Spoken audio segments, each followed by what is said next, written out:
Saludos y bienvenidos a este su programa Aún a Esperanza. Yo soy su hermano en Cristo y obispo Gelson y te invito a que me acompañes con la reflexión para el día de hoy. La misma la he titulado Salgamos a trastornar al mundo. Nuestra lectura bíblica se encuentra en el libro de Hechos capítulo 17 y versículo 6. Dice allí: pero no hallándolos, trajeron a Jasón y a algunos hermanos ante las autoridades de la ciudad, gritando: estos que trastornan el mundo entero también han venido acá. Palabra de Dios. Antes de continuar, yo le quiero traer a ustedes el significado de la palabra trastornar, ¿ok? Y lo que es trastorno, para que podamos entender por qué ahí dice trastornan el mundo entero. ¿Ok?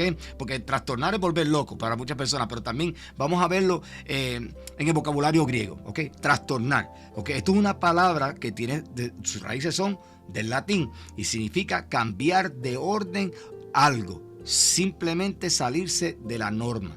Trastornar es cambiar algo de su orden, de su status quo y salirse de esa norma. Eso es trastornar. Es trastorno. Es coger algo y girarlo de un lado en sentido contrario o inverso, como quiera poner. Un giro a otro lado o un sentido inverso. Ok, vamos ahora. Ya les dije lo que significa trastornar, cambiar el orden de algo y salirse de la norma. Ok, aquí decía trastornan el mundo entero. Ya deben imaginarse por dónde vamos. Voy ahora a volver a leerle Hechos 17, versículo 6 de otra traducción. Nueva Biblia de Jerusalén. Dice allí: al no encontrarlos, arrastraron a Jasón y a algunos hermanos ante los magistrados de la ciudad, gritando: esos que han revolucionado el mundo se han presentado también aquí. Palabra de Dios. Revolucionaron al mundo, cambiaron algo de un lugar a otro. Eso fue lo que hicieron. Trastornaron con el evangelio de Cristo. Tremenda reputación de la que disfrutó la iglesia primitiva en sus comienzos, ¿verdad que sí? Porque lograron llevar el evangelio y causar ese impacto en la sociedad, de llevarlos al punto de que los trastornaron, los cambiaron. Entonces ahora tenemos los que se oponen diciendo: esta gente que vienen a cambiar a las personas aquí, que vienen cambiando a las personas a través del mundo, mira, llegaron aquí también. Eso es lo que estaba diciendo ahí. Hay otras cosas envueltas en esa historia, pero usted la puede leer luego en el libro de 17 el capítulo 17 del libro de Hechos, porque no tengo el tiempo para eso ahora. Pero miren qué tronco de reputación. El poder del evangelio revolucionó vida, trajo cambio y rompió todas las barreras sociales. ¿Okay? Le abrió puertas de las cárceles e inclusive levantó un interés genuino en querer alabar y adorar a Dios al Padre. De la misma manera de la antigüedad, el mundo de hoy necesita un cambio y una transformación completa de carácter urgente, porque el evangelio no simplemente para edificar y alentar, sino que el evangelio es para transformar. El evangelio se hizo para transformar vida, por eso es que se llama las buenas nuevas, porque te cambian, ¿ok? Así que sí, es cierto, el evangelio, cuando las personas lo escuchan, le causa un trastorno a esas almas. Y voy a leerle ahora ese sentido etimológico del verbo griego. Dice lo que significa trastornar. Las cambia de un lugar donde está a otro. Bien sencillo. Trastornar, cambiar las cosas de un lugar a otro en el sentido etimológico griego. ¿Qué significa esto? Que una persona que está en el lugar de las tinieblas y el pecado, ahora las cambia a la luz, al perdón y a la salvación. Alabado sea Dios. Eso es lo que causa el evangelio cuando llega a las personas, y vuelvo y le repito, y las transforma. Es de ahí que se llama las buenas nuevas de Cristo, porque transforman. Ahora bien, así como Pablo y Silas fueron falsamente acusados, nosotros también vamos a ser falsamente acusados cuando nosotros llevemos el evangelio que vaya a comenzar a trastornar el mundo. Hasta ahora no está sucediendo así, porque la iglesia está en un estado un estado silente, donde yo le he dicho en muchos otros programas que la iglesia ya es inconsecuente para la sociedad de hoy, pero no completa, porque habemos un grupo que estamos a la vanguardia y estamos llevando la palabra, y a nosotros son los que nos llaman los revolucionarios, ¿ok? Así que cuando el evangelio ataca los intereses del mundo, esto produce muchos problemas. Les voy a dar dos ejemplos que están candentes en la palestra pública. Dos ejemplos cómo el evangelio causa problemas con las cosas del mundo cuando se le trae a la sociedad. La escritura va en contra del aborto, pero el mundo está a favor. Ya ahí hay un choque. ¿Ve? ¿Por qué? Porque la sociedad aprueba el aborto y lo ve como un derecho de la mujer, pero la escritura lo ve como un homicidio y una desobediencia clara a la ley de Dios. El segundo ejemplo que todos lo deben conocer, que está en la palestra pública, es el homosexualismo. Dios condena y aborrece el homosexualismo. El mundo secular lo acepta y lo abraza. Ahí tenemos el próximo choque. ¿Por qué? Porque la sociedad dice que no ve nada malo entre el amor de personas del mismo sexo y que se puedan unir. Y la sociedad también lo ve como un derecho. Pero ¿cómo lo ve el Evangelio? Lo condena y lo ve como una aberración. ¿Se están fijando cómo el Evangelio, cuando se le lleva a la sociedad que está caminando impíamente, choca con ese status quo, porque el Evangelio quiere cambiar, quiere poner las cosas donde van, pero el mundo y Satanás, el enemigo, no quiere, y ahí es que viene el choque. Entonces, cuando ese choque llega y la realidad le empieza a dar a ellos, no lo quieren aceptar, como pasó en aquel momento con Pablo y Silas, entonces ahora le decimos a los de la iglesia: estos son unos revoltosos, estos son unos revolucionarios, y si es para Cristo, que me lleven preso a mí también, alabado sea Dios. Hoy en día, mire lo que hace la sociedad. Va a llegar la persecución a nosotros, porque hoy en día, si usted cree y obedece a Dios, es malo. Si usted habla de Dios, si usted ora en un lugar público, muchos de los lugares ya no lo quieren. Sacaron a Dios de las escuelas, han sacado a Dios de todos los lugares públicos, y dicho sea de paso, están buscando sacar a Dios hasta de los tribunales, donde la palabra en God we trust se la quieren sacar de la parte de atrás del magistrado, así como del dólar. Lo quieren ir eliminando. Mira hasta dónde está llegando esto, cómo estas personas no quieren saber del evangelio que cambia, ¿ok? Así que tú creer en Dios es estar políticamente incorrecto. Y Cristo estaba políticamente incorrecto en sus tiempos. Políticamente incorrecto porque Él estaba en contra del status quo de la sociedad en aquel momento.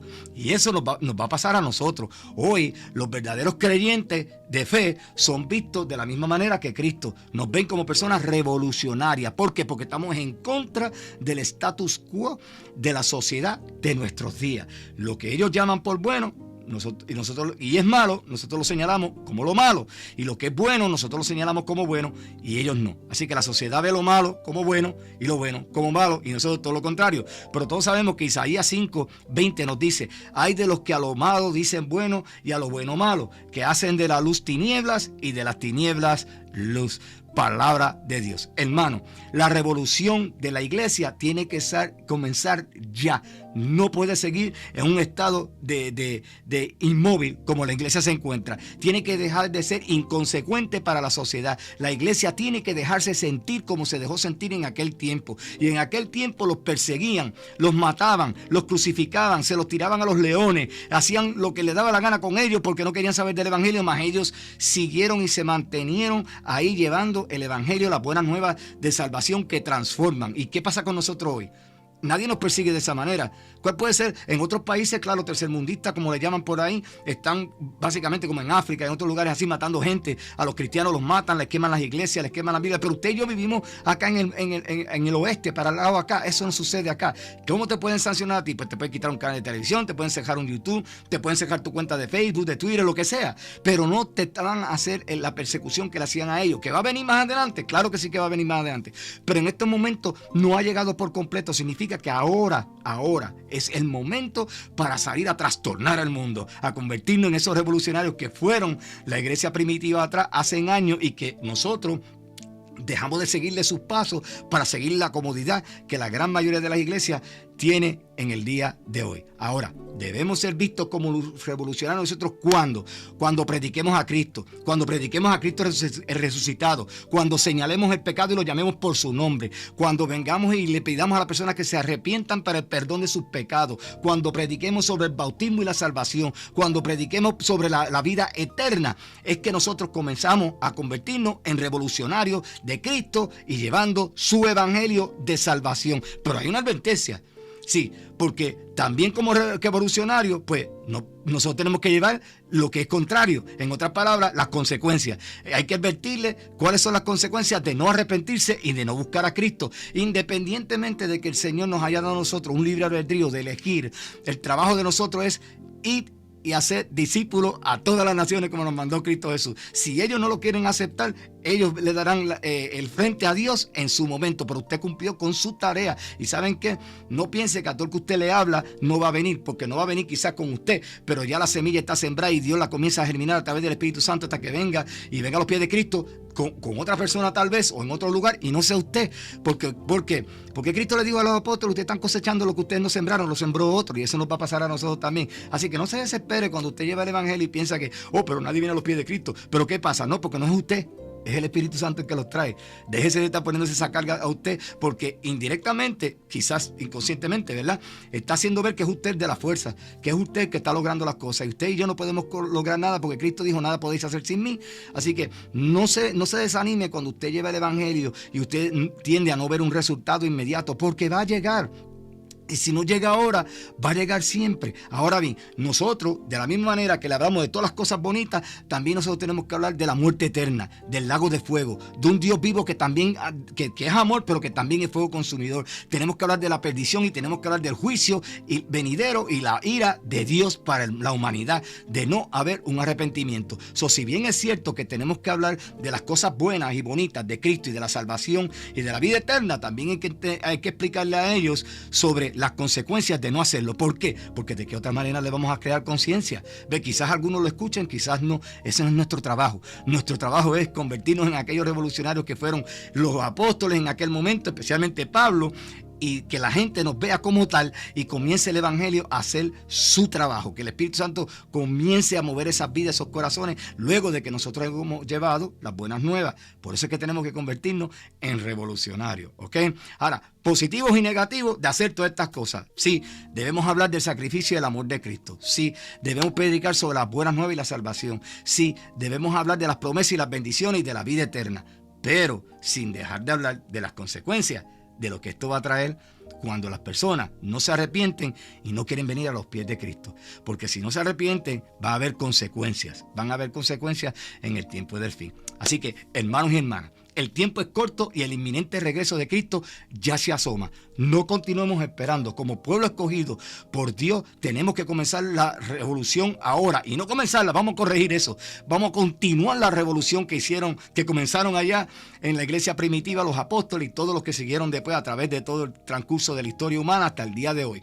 Vamos a continuar con esa revolución. Vamos a levantarnos del sueño en que estamos. Vamos a dejar el miedo a otro lado, porque el que está de parte de nosotros es más fuerte que lo que Satanás te pueda traer a tu vida. Pero si tú le crees a Satanás y le compras su mentira, él no tiene fuerza más allá ni poder del que tú le otorgas con el miedo y cuando tú permites que él te controle. Pero él no tiene poder. Pero cuando Cristo está en tu esquina, el poder más grande del mundo, de todo el universo entero, está contigo. Vamos a volver a tomar la rienda de esa revolución y vamos a llevar los cambios que trastornen al mundo y lo transformen grandemente y rápidamente como lo necesita hoy. El tiempo apremia. Cristo está por regresar, hermano, y todavía hay personas allá afuera que no conocen a Cristo, y si lo han oído, pero no se han sentado a escuchar sobre Cristo. Una cosa es oír y otra cosa es escuchar. Así que nosotros tenemos que sentarnos y crear un plan, porque estos planes que tenemos de estar evangelizando en la forma que se hacía antes ya no están funcionando. Tenemos que ponernos a la par con el mundo como está para poder llevar el evangelio de Cristo a todos los confines de la tierra. Y quizás, escuchen bien, no alcancemos a todos, pero una sola vida que alcancemos va a ser la gran diferencia. Así que Dios va a ser glorificado y enaltecido con esa revolución nuestra. Hasta aquí esta reflexión de esta mañana. Que Dios me los continúe bendiciendo.